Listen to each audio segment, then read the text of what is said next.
Hello everyone, thank you for watching the 7th video in the Explaining Revelation series. In this video we're going to discuss the interlude of Revelation.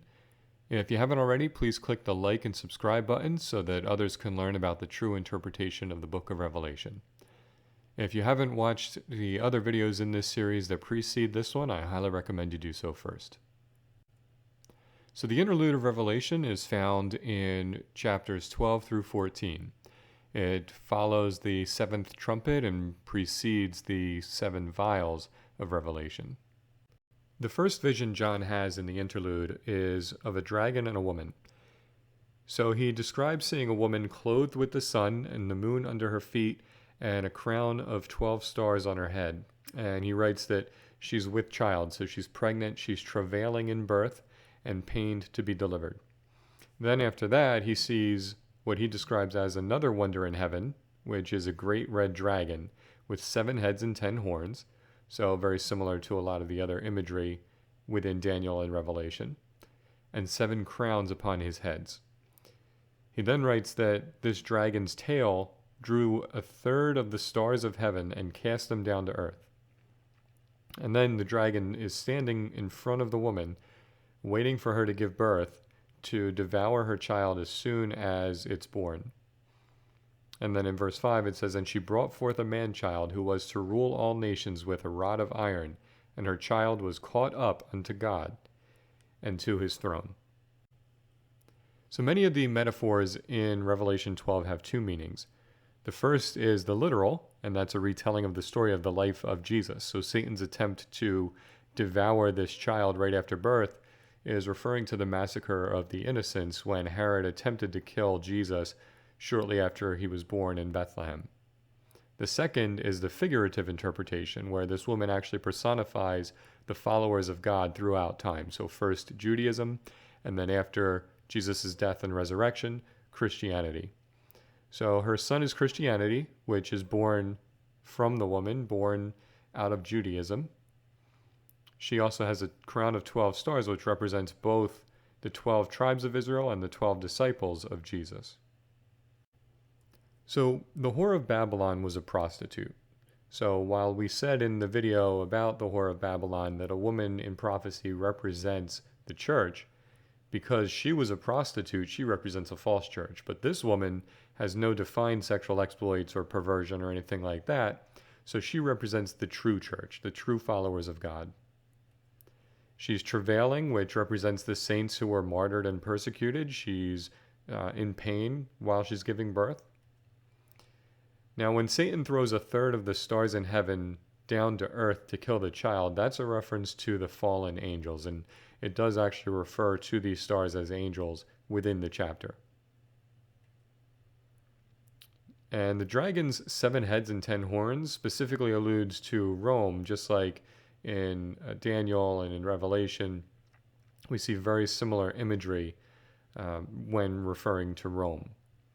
So obviously, Rome played a significant effort in the attempts to destroy both the infant Jesus and then also later early Christianity. So the chapter continues, "And the woman fled into the wilderness, where she hath a place prepared of God, that they should feed her there 1,260 days." So another representation of the Great Tribulation. And God is nourishing this woman and keeping her fed during this troublesome time. "And there was war in heaven. Michael and his angels fought against the dragon, and the dragon fought and his angels, and prevailed not. Neither was their place found any more in heaven. And the great dragon was cast out, that old serpent called the devil and Satan, which deceiveth the whole world. He was cast out into the earth, and his angels were cast out with him." So the woman flees into the wilderness, where God protects her for 1,260 days. So the literal interpretation of this, where it's the retelling of Jesus' life, is when God helped Mary, Joseph, and Jesus flee into Egypt to avoid Herod's decree and his attempt to kill Jesus. The figurative interpretation is how God protects his followers, protects the Christian church during the Great Tribulation. The archangel Michael then leads his angels into battle and fights against Satan and his angels. And Satan, of course, loses this battle and is cast down to earth. So he's no longer found in heaven, the Bible says, and he then deceiveth the whole world. So this is another clear indication that when Satan is thrown down to earth, he's deceiving Christians by creating a false religion disguised as Christianity. Now heaven actually responds to this battle between Michael and Satan. In verse 10, it starts, "And I heard a loud voice saying in heaven, Now is come salvation and strength and the kingdom of our God and the power of his Christ. For the accuser of our brethren is cast down, which accused them before our God day and night. And they overcame him by the blood of the Lamb and by the word of their testimony, and they loved not their lives unto the death. Therefore rejoice, ye heavens, and ye that dwell in them. Woe to the inhabitants of the earth and of the sea, for the devil is come down unto you, having great wrath, because he knoweth that he hath but a short time." So the voice is celebrating, seeing that Satan was defeated in battle. And then in verse 11, it's very clear that they overcame him by the blood of the Lamb. So Jesus' crucifixion was the deciding factor in the battle between God's angels and Satan and his angels. So John continues, "And when the dragon saw that he was cast unto the earth, he persecuted the woman which brought forth the man-child.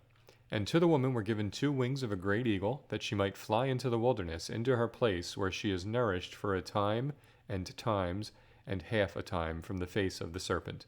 So again, that's another reference to the Great Tribulation. That means a year, 2 years, and half a year, or 3.5 years. And that equates to the Great Tribulation's length under the Hebrew administrative calendar of 1,260 days. So those 1,260 days are then converted to years under the day-year principle and represent the Great Tribulation. So when Satan realizes he's on earth, as we learn from verse 12, he knows that he has a very short period of time to persecute Christians. So he starts persecuting the Christians right away. The woman receives 2 wings and flies to the wilderness to escape this persecution. And the persecution of the early Christians, the very first Christians of the church, by the Roman Empire and the Jewish leaders in Judea was so significant that many of the early believers left Judea and began to evangelize elsewhere. If you watched the video on the Great Tribulation and the 70 Weeks prophecy, you know that this was the time when Stephen was stoned in about 33 AD. And Acts 8:4 says the disciples and some of the earliest Christians left Judea and went everywhere preaching the word. So then the Great Tribulation occurs years later, and God fed and nurtured the church through a time of significant persecution and preserved it.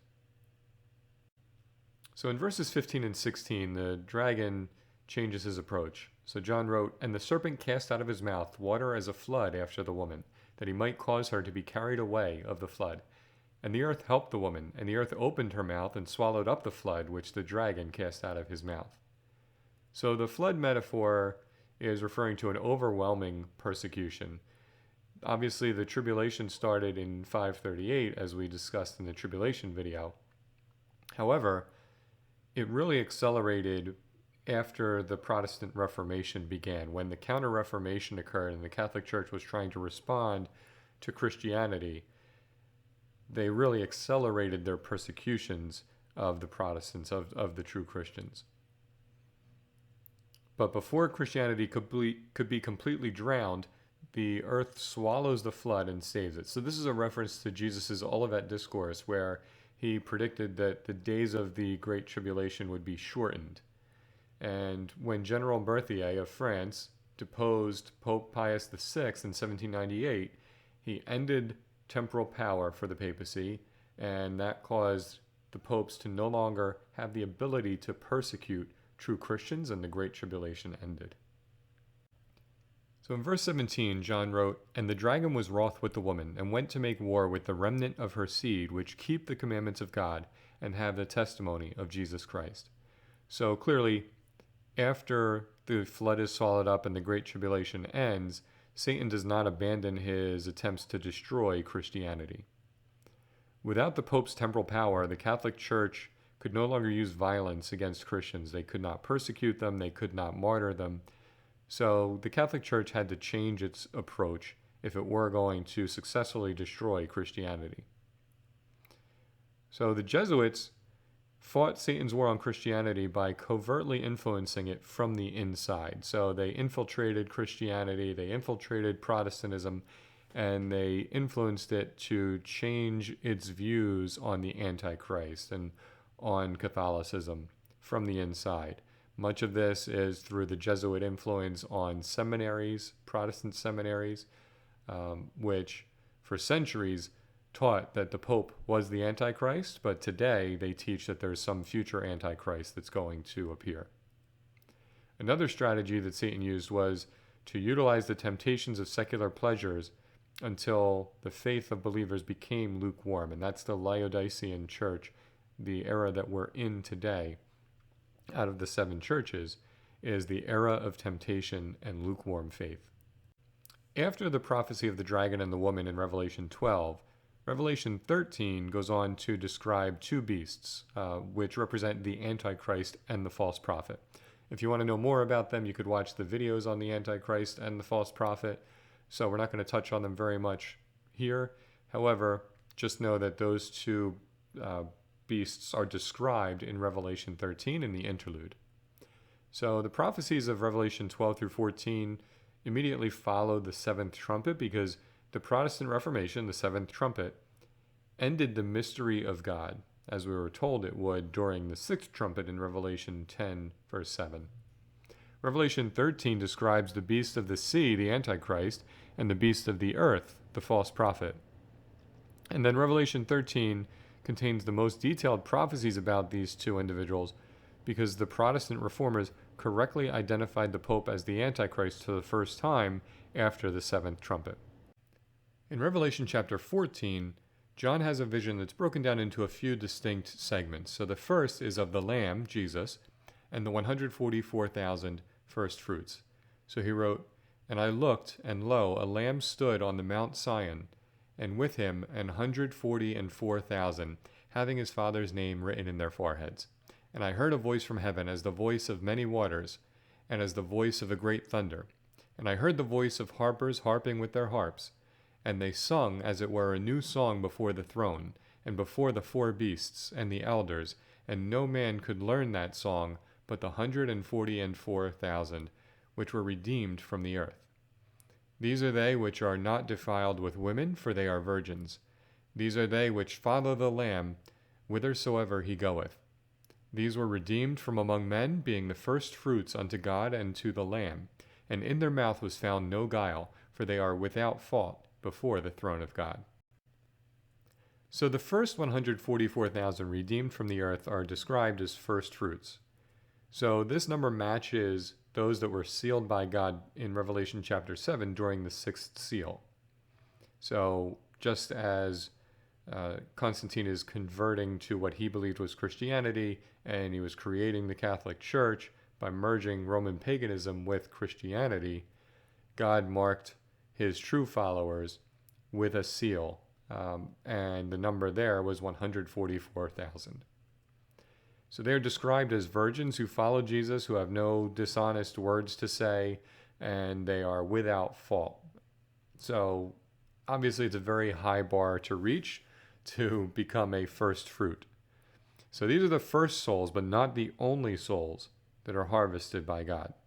So if we do not meet this rigorous criteria to be a first fruit, that doesn't mean that we do not have hope for eternal life.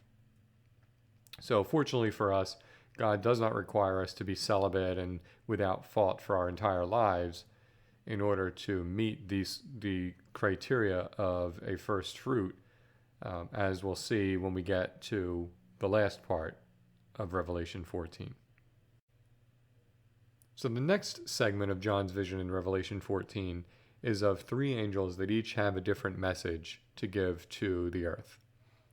So in this one, the angel says, "Fear God and give glory to him, for the hour of his judgment is come, and worship him that made heaven and earth and the sea and the fountains of waters. So this first angel is holding the scriptures, and he's preaching in every language to the world. And in his sermon, he's instructing Christians to fear God, give him glory, and worship him. So that is essentially the first angel's message, to fear God and worship him. So the second angel says, Babylon is fallen, that great city, because she made all nations drink of the wine of the wrath of her fornication. So this second angel is announcing the fall of the whore of Babylon to the world. So this is the Catholic Church's fall, but it's not its permanent destruction. The permanent destruction of Mystery Babylon is described in Revelation 18. So the Catholic Church lost credibility because of the Reformation. So the Reformers wrote extensively about how Catholic doctrine was not Christian, and that caused the mystery of God to be finished with the seventh trumpet, the Protestant Reformation. So that was when the pseudo-Christian disguise of Catholicism fell. So this facade was removed by the Reformers, and Christians could see the truth about the papal Antichrist and his false Christian church.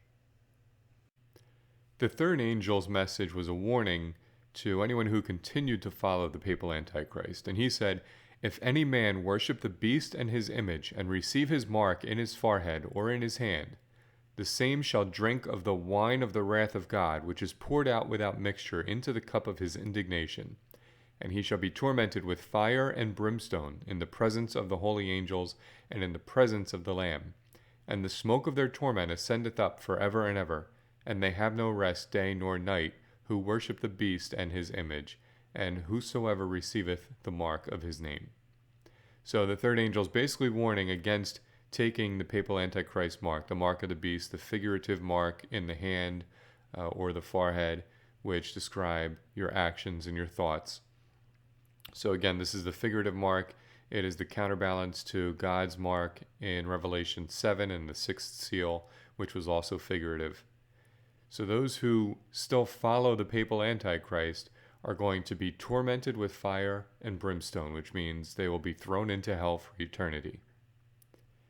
Now, Catholics still continue to be deceived by Babylon until Rome is destroyed in the seventh seal.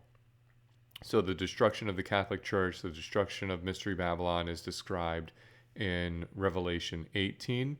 The destruction of the city itself is described at the end of Revelation chapter 16. Now, the interlude of Revelation concludes with a vision of two harvests. So John sees two sets of angels. First, one that looks like Jesus, and he's sitting on a cloud and has a golden crown and has a sharp sickle in his hand. And then another angel comes out of the temple, so out of God's temple in heaven, and tells him to reap the earth. So this is essentially Jesus harvesting the believers, the true Christians. Now, these are the believers who still follow the instructions of the three angels, and they live a life that would make God proud of them. They follow his commands. They try to bring others to Jesus, but they just don't meet the criteria of the first fruits. Now, in the second harvest, another angel comes out of the temple of heaven, and he also has a sharp sickle. But the angel that commands him to reap the earth came from the altar, and this angel has power over fire, so power over hell. And so he tells this angel to reap, and it says, and the angel thrust in his sickle into the earth, and gathered the vine of the earth, and cast it into the great winepress of the wrath of God. And the winepress was trodden without the city, outside the city, that means. And blood came out of the winepress, even unto the horse bridles, by the space of 1,600 furlongs. So an angel is coming out of the altar this time, telling the second angel to harvest the earth. Now, the altar is specifically alluding to the atonement ceremonies in Leviticus 16. So the Day of Atonement and other atonement ceremonies, an animal would have to be slaughtered in the door of the temple, and then its blood would be thrown onto the horns of the altar. And there are other references within Revelation to the horns of the altar, and that specifically refers to these atonement ceremonies as well. Now, the grapes are the sinners that are thrown into the winepress of the wrath of God. So these sinners are essentially punished by God for their sins. So thank you for watching. If you have any additional questions about the book of Revelation, please watch the other videos in this series. If you want more details, please also consider reading my book. It's also called Explaining Revelation, and it's available on Amazon. If you haven't already, please like and subscribe so that others can see the true interpretation of the book of Revelation. Thank you.